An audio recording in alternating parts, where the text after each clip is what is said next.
Assalamualaikum warahmatullahi wabarakatuh. Perkenalkan, nama saya Jajang Nur Sapaat. Saya dari Fakultas Teknik Prodi Elektro Universitas Swadaya Gunung Jati Cirebon. Di sini saya akan menjelaskan sedikit perkembangan ejaan di Indonesia. Ejaan Pan-Ocean pada tahun 1901 sampai 1947. Sejarah ejaan bahasa Indonesia diawali dengan ditetapkannya ejaan Pan-Ocean pada tahun 1901. Ejaan ini menggunakan huruf Latin dan sistem ejaan bahasa Belanda yang diciptakan oleh Charles A. van Ophuijsen.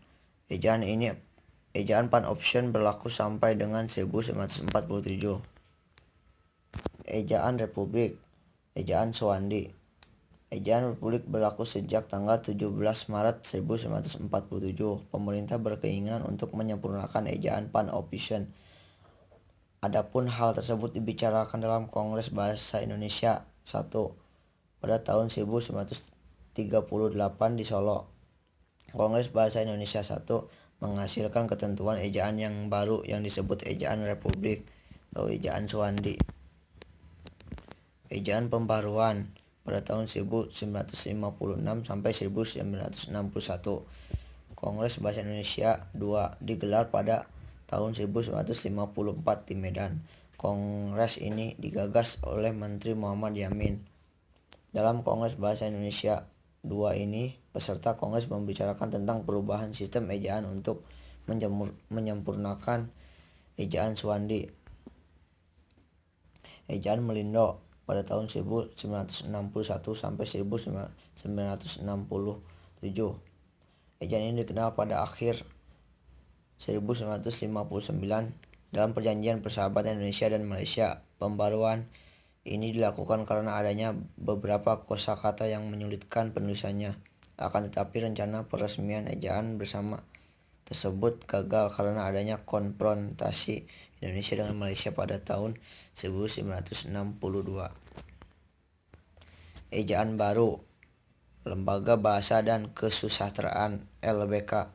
Pada tahun 1967, Lembaga Bahasa dan Kesusastraan yang sekarang bernama Badan Pengembangan dan Pembinaan Bahasa mengeluarkan ejaan baru.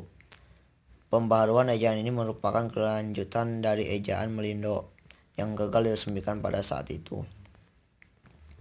Ejaan Bahasa Indonesia yang disempurnakan (EYD)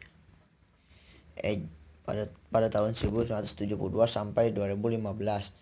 Ejaan Bahasa Indonesia yang disempurnakan berlaku sejak 23 Mei tahun 1972 hingga 2015 pada masa Menteri Mansuri Saleh.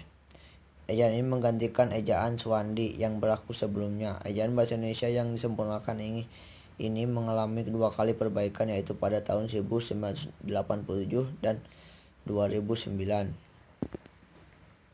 Ejaan Bahasa Indonesia 2015 sampai sekarang. Pemerintah terus mengupayakan pembenahan terhadap ejaan Bahasa Indonesia melalui Badan Pengembangan dan Pembinaan Bahasa Indonesia. Pasalnya, pemerintah meyakini bahwa ejaan merupakan salah satu aspek penting dalam pemakaian bahasa Indonesia yang benar. Ejaan Bahasa Indonesia ini diresmikan pada 2015 di masa pemerintahan Joko Widodo dan Anies Baswedan sebagai Menteri Pendidikan dan Kebudayaan Republik Indonesia. Sekian penjelasan dari saya. Kurang lebihnya mohon maaf. Wabillahi taufiq wal hidayah. Wassalamualaikum warahmatullahi wabarakatuh.